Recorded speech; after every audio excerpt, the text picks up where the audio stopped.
My 8-year-old daughter was left in foster care by my parents while they flew to Hawaii with my sister's kids. The note said, "Sorry, sweetie, we just couldn't take care of her." I didn't shout. I just filed a quiet report. Next morning, there was a violent knock on their hotel door. My name is Hannah. I'm 28, pregnant with my second child, and until last month, I thought I came from a normal family. Not picture perfect, not Hallmark, but normal enough. Close enough that we did holidays together, took each other to the airport, texted each other dumb memes about caffeine and adulting. My sister and I weren't best friends, but we traded birthday gifts and family gossip. My parents were grandparents. They loved their grandkids, my sister's 3 especially. But still, they were always around, always showing up. I never thought I had to worry about them not being safe, until the day I needed them to be. It started with a doctor's appointment I almost rescheduled. I was in my 3rd trimester and feeling off, tightness, dizzy spells, just tired all the time. My OB looked at me, then looked at the monitor, then said, "I don't like this. I want you at the hospital now." I remember laughing. Not because it was funny, because I was scared, because I had work emails to send, because I had groceries in the car, because my husband was deployed overseas and I didn't have time for a crisis. She didn't laugh. "If we don't keep you monitored, you could go into labor early." So they wheeled me into a room and told me not to move, not to stress, not to think about anything except keeping my baby boy safe. Right. Sure. No stress, except for the part where I suddenly needed emergency care for my 8-year-old daughter. Her name is Ellie. She's the kind of kid who cries when books end, who organizes her pencils by color and whispers sorry to bugs she accidentally steps on. She's brave in quiet ways, sensitive in every way, and absolutely not someone I was okay leaving with just anyone. But I didn't have just anyone. I had my parents. They lived 10 minutes away. They were already watching my sister's 3 kids that week. Ellie adored her cousins. She packed her little overnight bag herself, tucked her favorite stuffed cat inside, and made me a get-well-soon card with a sparkly Band-Aid drawn on the front. I called my mom from the hospital bed. She didn't hesitate. "Of course we'll take her, honey. You just focus on staying healthy." I cried after I hung up. Relief mostly. Gratitude. I trusted them. Before I was admitted, I swung by their house to drop Ellie off. I handed my mom my credit card. "Use this if she needs anything, groceries, takeout, whatever." She waved it off. "Don't be silly. She'll be fine." For the first 2 days, I believed her. Ellie called each night, told me about their pancake breakfast and how Grandpa let them watch a movie before bed. She said she missed me, that she gave my card to the baby so he'd feel better too. I promised I'd be home soon. She believed me. Then came day 3. No call, just a text from my mom. "Busy day, she's resting." Day 4, nothing. Day 5. "All good, no news. Rest up." No Ellie. I asked to talk to her. No answer. I sent messages. No reply. By day 6, I'd called every number in that house. My mom, my dad, my sister. Left voicemails. Nothing. I told myself they were just busy, that 4 kids were a lot, that she was tired, that I was overreacting. But I didn't sleep that night. I stared at the ceiling, wondering if my daughter was asleep, if she was scared, if she was wondering why I hadn't called. Then, on day 7, the doctor smiled and said the words I'd been waiting for. "You're stable. You can go home." I didn't go home. I drove straight to my parents' house. The driveway was empty. No minivan. No bikes on the lawn. The porch light was off. The windows dark. I knocked. Waited. Knocked again. Nothing. That's when I saw it. A piece of paper taped to the front door.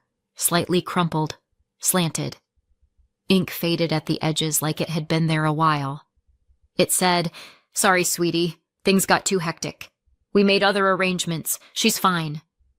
No signature, no phone number, no explanation. I stood there, reading that line over and over like it might eventually turn into English. Other arrangements? I called my mom, straight to voicemail. Dad. Voicemail. My sister. Nothing. I called again, and again, and again.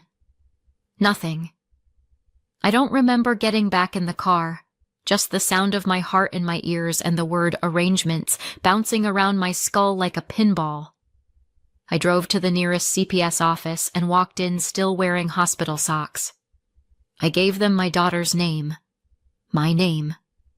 The woman behind the desk asked me to wait. Then she came back and asked me to come with her. That's when I knew. Ellie had been dropped off 4 days earlier. No emergency contact. No signed form. No explanation. Just left. She was with a foster family now. They said she was safe. That she'd been quiet, polite, a little withdrawn. I nodded like that was supposed to make me feel better. I think I said thank you. When I finally saw her, she ran to me. Her face crumpled. She didn't ask where I'd been. She just kept saying, "I'm sorry. I was good. I tried to be good." That night, she wouldn't let go of my hand. Not when we got in the car. Not when we got home. Not even when she fell asleep curled beside me under the blanket her dad gave her last Christmas. I sat there listening to her breathing, one hand on my belly, one on her back. And I kept thinking, I thought we were a normal family. I thought they loved her. Ellie stayed close those first few days. Too close. She wouldn't let go of me. Not for a second. She followed me to the bathroom, the laundry room, the front porch. She even stood outside the shower, asking every minute, "Are you almost done?" She didn't talk much, just curled up beside me on the couch, clutching her stuffed cat like a shield. I let her. I didn't ask questions she wasn't ready to answer. At night, she woke up crying. Not loud sobs, the quiet kind, the kind that soaks into a pillow. One night I whispered, "What are you thinking about?" She said, "They said I was too much." I said, "Who did?" She didn't answer. I made us pancakes the next morning. She stared at them, then whispered, "Grandma told me not to be fussy." My hands started shaking. I was trying so hard to stay calm, to keep everything gentle and steady, but I was unraveling. Slowly, quietly. I still hadn't heard a word from my parents, or my sister. No check-in, no explanation, no apology. Just that note on the door and a silent phone. On the third day after I brought Ellie home, I cracked. I went digging. It started with my bank app. I hadn't checked it since the hospital. I opened it expecting maybe a grocery charge. Some gas. A Target run. What I saw instead were back-to-back charges from a resort. Airfare, rental car, 4-night stay, spa service, multiple room service bills, a boat tour, all from Hawaii. I just stared at the screen, scrolling, my thumb frozen. They used my credit card. The one I gave them for Ellie. The one I handed them like an idiot, thinking they'd spend it on juice boxes and peanut butter. I told myself there had to be a mistake. Maybe someone stole it.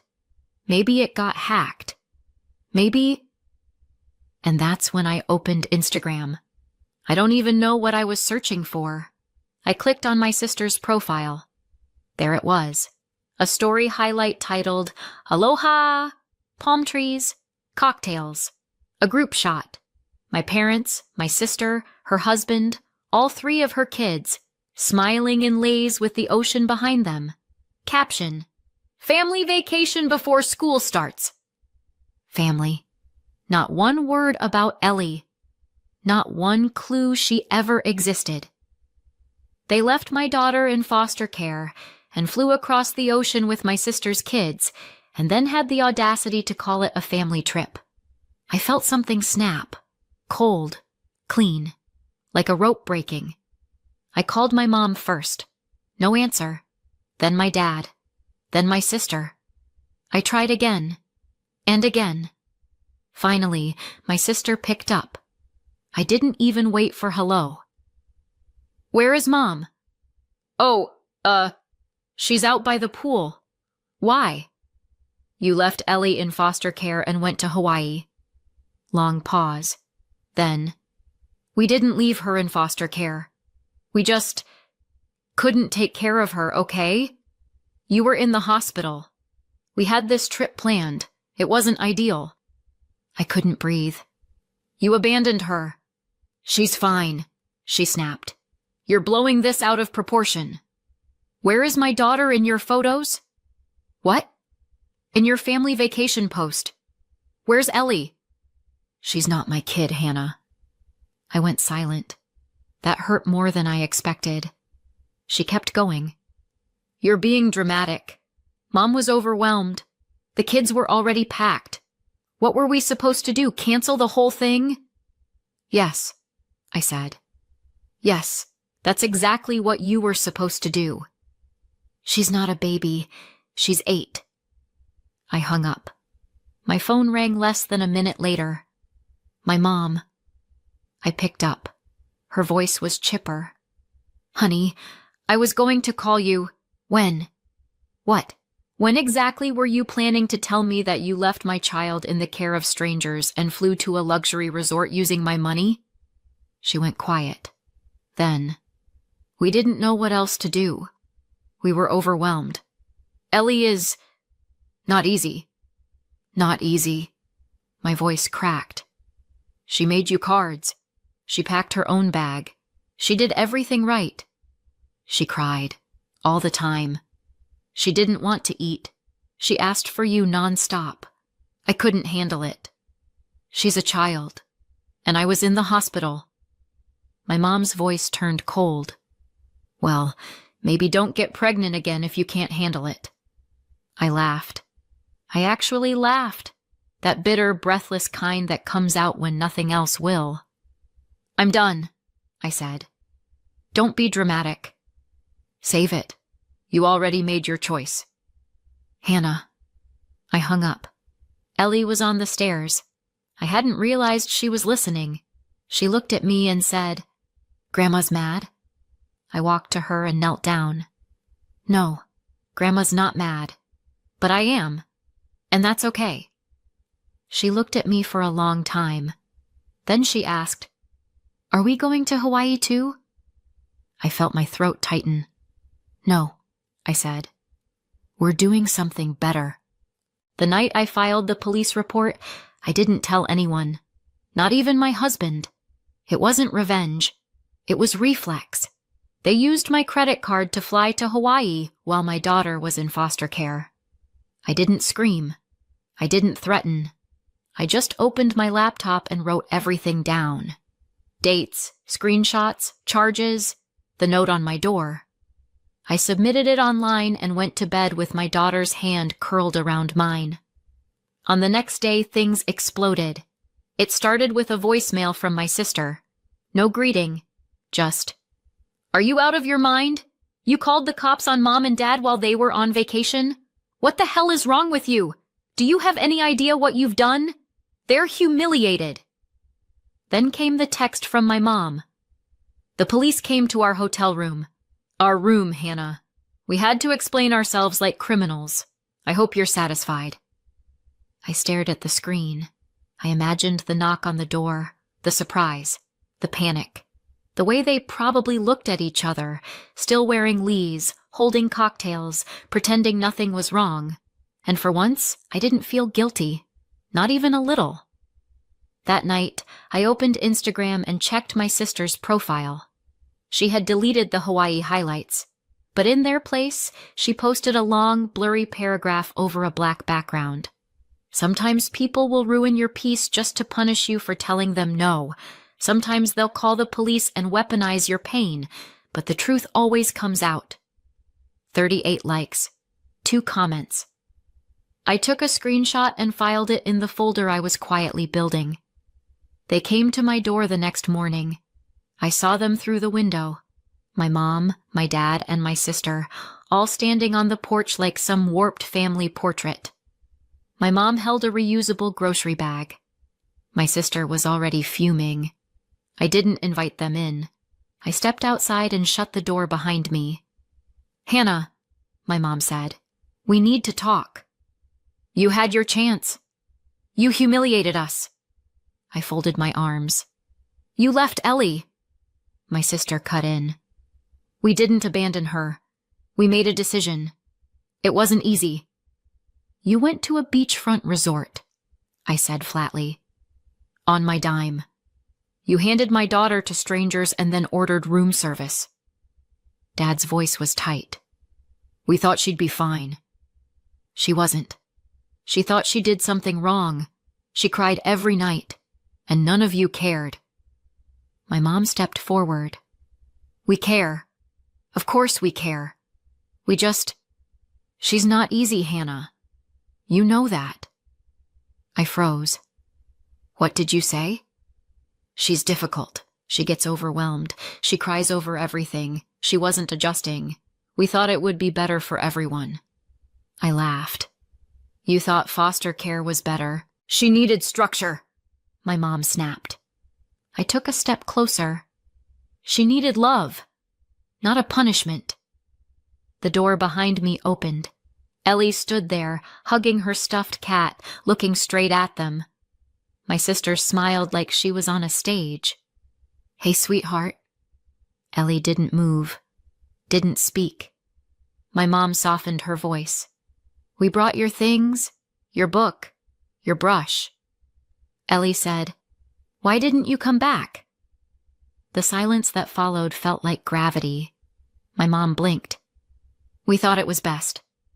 Ellie looked at me. "Can they go?" I turned to them. "You heard her." "You're seriously doing this?" my sister said. "You're cutting off your entire family?" "I'm protecting my daughter." "From what, love?" she snapped. "From people who've always been there?" I stared at her. "You weren't there." I opened the door and stepped back inside. Then I shut it. That afternoon, they went nuclear. A check for $1,000 showed up in my mailbox. No note. Just the check. Memo line. "For Ellie. With love." I wrote void across the front and taped it to the trash can lid. My mom texted me, "Pregnancy hormones make people irrational. You need to calm down." I blocked her. That night, while Ellie was asleep, my phone buzzed again. Unknown number. I picked up. "Miss Porter, this is Natalie with Child Protective Services. We received an anonymous report expressing concern about your home environment." My stomach dropped. "They claim you've been emotionally unstable, isolating your daughter, and retaliating against family. They described you as vindictive and erratic." Of course they did. I stayed calm, answered her questions, offered references, medical documents, even Ellie's school counselor's contact. I told the truth. Every word. She said, "Thank you. I'll follow up soon." I sat in silence for a long time after that. Then I opened the folder again. It was getting thicker. More screenshots. More notes. More proof. They thought I would break. But they forgot. This time, I wasn't alone. The next night, I was cleaning up dinner when I heard the front door open. Ellie ran to the hallway. I followed. Tired, expecting a draft or the delivery guy. Instead, I saw my husband. He was home. He dropped his duffel bag and caught Ellie as she jumped into his arms. Her whole body relaxed for the first time in weeks. Mine did too. He looked at me and said, "I'm not going back. We'll figure something out." And just like that, I knew. The 3 of us were going to be okay. But the people outside our door, they had no idea what was coming. For a few days, it was quiet. After the CPS visit, the angry voicemails, and the social media meltdowns, my parents went dark. No calls, no texts, no surprise visits. I started to think maybe they were finally done, but manipulators don't disappear. They wait. They regroup. And then they come back with a smile. It started with an envelope in the mail. No return address, just my name in my mother's handwriting. Inside was a card. Let's talk. Don't let this tear our family apart. There was a photo tucked in too. Ellie, maybe 4 years old, sitting on my dad's shoulders. I'd taken that picture. It was one of her favorite days, before she knew what betrayal looked like. I threw the card away, kept the photo. Not for them, for her. That night my sister texted me, "You've made your point. Now undo it. They're breaking." I didn't answer. The next day, my parents sent a flower arrangement to Ellie's school, pink roses, with a note, "From Grandma and Grandpa. We love you and we're sorry." Her teacher called me, concerned. "Should I send them back?" "No," I said. "Just throw them out." That night, Ellie asked me, "Did Grandma bring me those?" I nodded. She said, "Do I have to say thank you?" "No, baby," I said. "Not this time." Then came the neighbors. Mrs. Kaplan from across the street stopped me while I was loading groceries. She gave me a tight smile and said, "You know, sometimes it's good to forgive." I blinked at her. "Excuse me?" "Your mother came by. She said you were going through something, that you might not be thinking clearly." I laughed. I couldn't help it. "Did she mention the part where she left my daughter in foster care?" Mrs. Kaplan's smile faltered. "Well, no, but she said it wasn't as bad as it sounds." Of course she did. After that, the messages got more frantic. "You're ruining this family. Ellie needs her grandparents. Think about how this will affect her long term. We've supported you your whole life. You always overreact." Then came the classic, "You'll understand when you're older." I am older. I'm older now than I ever wanted to be. Then my mom showed up at my work. I saw her through the window of the main office, standing there with a container of banana bread like this was some kind of reunion episode. I didn't go out. I asked the receptionist to tell her I was unavailable. That was it. But that night, Ellie came home with a note in her backpack.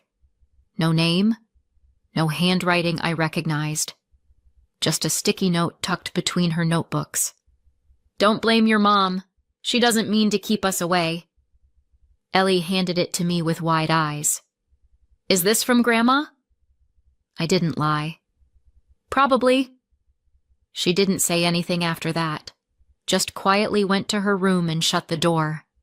I sat at the kitchen table for 20 minutes before my hands stopped shaking. Then I changed every pickup password at her school and called the principal. He didn't even hesitate. "We'll update her file. No contact. Not even a wave." The next morning, I woke up to find sugar poured all over my front porch. Not a little. A mountain. There were ants crawling up the steps, swarming the doormat. Taped to the door was a ripped page from one of Ellie's old drawings. Just one word scribbled across it in thick red marker. Liar. I didn't report it. I just cleaned it up and kept the page. My husband sat me down that night. He'd been quiet for days, letting me take the lead, letting me decide how far to push. But now he looked at me and said, "We need to end this. All the way." I nodded. The next day, we made a plan. We found a new place. Small town, fresh start. We didn't tell anyone where we were going. We packed in silence while Ellie played in the living room, humming to herself. The only thing I left behind was a small white envelope taped to the front door. Inside, a copy of the note they left when they abandoned her. I wrote 3 words underneath it. Now, you understand. We left at sunrise. Ellie fell asleep in the back seat, her cat in her arms, the picture from the fridge tucked into her backpack. I didn't cry. I didn't look back. Not once. But before we crossed the county line, I pulled over at a gas station, opened my phone, and logged into the police department's online reporting system.